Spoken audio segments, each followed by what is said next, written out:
Meron pa sanang isang inaasahan natin na magsasalita na rin, pero wala na, hindi na makapagsasalita, Sen. Sino yan? Si Yusek Catalina Cabral. Kasi ang balita daw, bago nangyari yung sinasabi niya na, ewan ko lang, baka nabalitaan yun na rin, na plano na rin talaga niya magsalita at isabihin ang lahat ng kanyang nalalaman tungkol sa flood control anomaly, Sen. Maaari, kasi noong ako ang chairman ng Blue Ribbon Committee, hindi kasi may tatanong sa isang araw lang o sa isang pagdinig ang lahat ng dapat na itanong dahil sa napakarami ng area na makukover Yes po.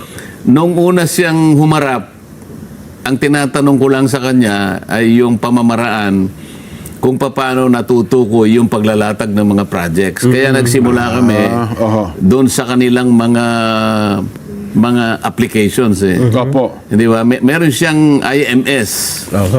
Meron siyang PCMA, meron siyang MYPS, meron siyang Survey 123. Yan, opo. Ito yung ginagamit nilang mga applications para tukuyin, para i-monitor yung progress ng mga projects.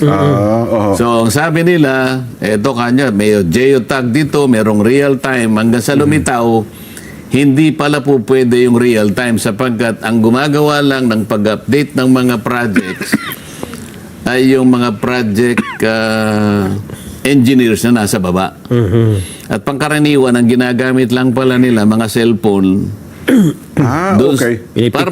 Pinipicturan lang. Ngayon, napansin namin, ito ano rin nila sarili nilang admissions.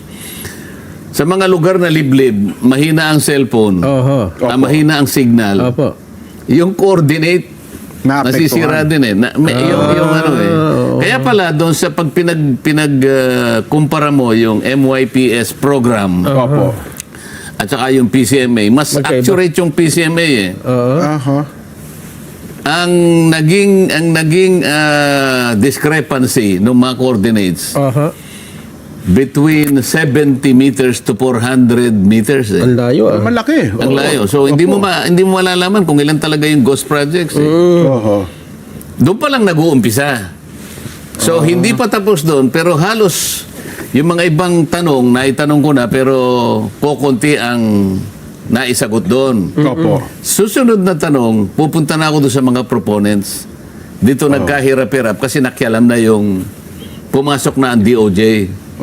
At nung pumasok ang DOJ, yun naman ang panahon na tanggal na ako. Kaya ang daming naging problema Yung direksyon ko, napalitan, gumamit na ibang direksyon, iba naman ang tinukoy. So, kaya, ang hirap Kasi kami po, mga pangkaraniwang mamamayan, ang kalam natin, isa lang ang direksyon para malaman ng katotohanan sa usaping ito. Ako naman sinabi ko, dapat isa lang ang direksyon natin. Opo. Lahat ng malalaking isda, lahat ng talagang masterminds dito, tukuyin natin. Kaya minsan nasabi ko, ba't ba natin pinag-aawayan? Isa naman ang gusto natin. Hindi ba isang gusto natin?